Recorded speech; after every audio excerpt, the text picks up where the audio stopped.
అందరికీ నమస్కారం అండి. ఈరోజు మనం కార్తీక పురాణంలో 16వ అధ్యాయము చెప్పుకుందాం. స్తంభదీప ప్రశంస. వశిష్ఠుడు జనక మహారాజుతో ఇలా చెబుతున్నాడు. ఓ రాజా, కార్తీక మాసము దామోదరునికి అత్యంత ప్రీతికరమైన మాసము. ఆ మాసమందు స్నాన దాన వ్రతములను చేయుట, సాలగ్రామ దానమును చేయుట చాలా ముఖ్యము. ఎవరు కార్తీక మాసమందు తమకు శక్తి ఉన్నా దానము చేయరో అట్టివారు రౌరవాది నరకబాధలను పొందుతారు. ఈ నెల దినములు తాంబూల దానము చేయువారు చక్రవర్తిగా పుట్టుదురు. ఆ విధముగానే నెల రోజులలో ఏ ఒక్కరోజు విడవకుండా తులసికోట వద్ద గాని భగవంతుని సన్నిధిని గాని దీపారాధన చేసిన ఎడల సమస్త పాపములు నశించుటయే కాక వైకుంఠ ప్రాప్తి కలుగును. కార్తీక శుద్ధ పౌర్ణమి రోజున నదీ స్నానమును ఆచరించి భగవంతుని సన్నిధియందు ధూప దీప నైవేద్యములతో దక్షిణ తాంబూలాదులు నారీకేల ఫలదానము ఇచ్చిన ఎడల చిరకాలము నుండి సంతతి లేని వారికి పుత్ర సంతానము కలుగును. సంతానము ఉన్నవారు చేసినచో సంతాన నష్టము జరుగదు. పుట్టిన బిడ్డలు చిరంజీవులై ఉంటారు. ఈ మాసములో ధ్వజస్తంభమునందు ఆకాశదీపమును ఉంచినవారు వైకుంఠమున సకల భోగములు అనుభవింతురు.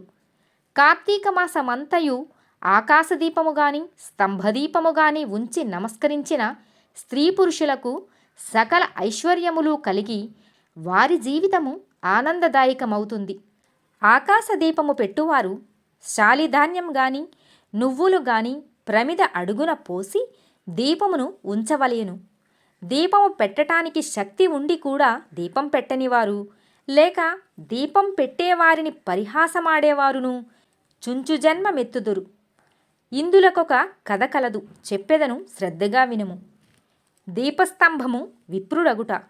ఋషులలో అగ్రగణ్యుడు పేరొందిన మతంగ మహాముని ఒకచోట ఆశ్రమాన్ని ఏర్పరచుకొని దానికి దగ్గరలో ఒక విష్ణు మందిరాన్ని కూడా నిర్మించుకొని నిత్యము పూజలు చేయిచూ ఉండెను. కార్తీక మాసంలో ఆ ఆశ్రమము చుట్టుపక్కల మునులు కూడా వచ్చి పూజలు చేయిచూ ఉండిరి. వారు ప్రతిదినము ఆలయ ద్వారాలపై దీపములు వెలిగించి కడు భక్తితో శ్రీహరిని పూజించి వెళ్ళుచుండెడివారు. ఒకనాడు ఆ మునులలో ఒక వృద్ధుడు తక్కిన మునులను చూచి, ఓ సిద్ధులారా, కార్తీక మాసములో హరిహరాదుల ప్రీతి కొరకు స్తంభదీపము ఉంచినచో వైకుంఠ ప్రాప్తి కలుగుతుంది అని మనకందరికీ తెలిసిన విషయమే కదా. రేపు కార్తీక శుద్ధ పౌర్ణమి. హరిహరాదుల ప్రీతి కొరకు ఈ ఆలయానికి ఎదురుగా ఒక స్తంభము పాతి దానిపై దీపమును పెట్టెదము.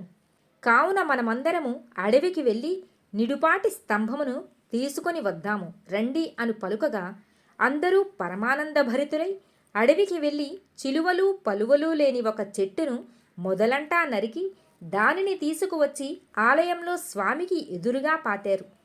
దానిపై శాలిధాన్యము నుంచి ఆవునేతితో నింపిన పాత్రను దానిపై పెట్టి అందు వత్తివేసి దీపము వెలిగించిరి. పిమ్మట వారందరూ కూర్చొని పురాణ పఠనము చేయుచుండగా పెలపెలమనే శబ్దము వినిపించి అటు చూడగా వారు పాతిన స్తంభము ముక్కలై పడి దీపము ఆరిపోయి చెల్లా చెదరై పడి ఉండెను. ఆ దృశ్యము చూచి వారందరూ ఆశ్చర్యంతో నిలబడి ఉన్నారు. అంతలో ఆ స్తంభము నుండి ఒక పురుషుడు బయటకు వచ్చెను. వారు అతనిని చూచి, ఓయి, నీవెవడవు? నీవీ స్తంభము నుండి ఎలా వచ్చితివి? నీ వృత్తాంతమేమి అని ప్రశ్నించిరి. అంత ఆ పురుషుడు వారందరికీ నమస్కరించి, పుణ్యాత్ములారా, నేను క్రిందటి జన్మమందు బ్రాహ్మణుడను, ఒక జమీందారుడను. నా పేరు ధనలోభుడు. నాకు చాలా ఐశ్వర్యం ఉండుటచే మదాంధుడనై న్యాయాన్యాయ విచక్షణలు లేక ప్రవర్తించితిని. దుర్బుద్ధులు అలవడుటచే వేదములు చదువక శ్రీహరిని పూజింపక దానధర్మాలు చేయక మెలగేవాడిని. నేను నా పరివారముతో కూర్చొనియున్న సమయమున ఏ విప్రుడైనా వచ్చి నన్ను ఆశ్రయించినప్పుడు అతనిచే నా కాళ్ళు కడిగించి ఆ నీళ్లు నెత్తిమీద వేసుకోమని చెప్పి నానా దుర్భాషలాడి పంపుచుండేవాడను. నేను ఉన్నతాసనమునుపై కూర్చుండి అతిథులను నేలపై కూర్చోమని చెప్పేవాడను. స్త్రీలను పసిపిల్లలను హీనముగా చూచేవాడను. అందరూ నా చేష్టలకు భయపడేవారే కాని నన్నెవరూ మందలించలేకపోయారు. నేను చేయు పాపకార్యములకు హద్దు లేకపోయెను. దాన ధర్మములు ఎట్టివో నాకు తెలియవు.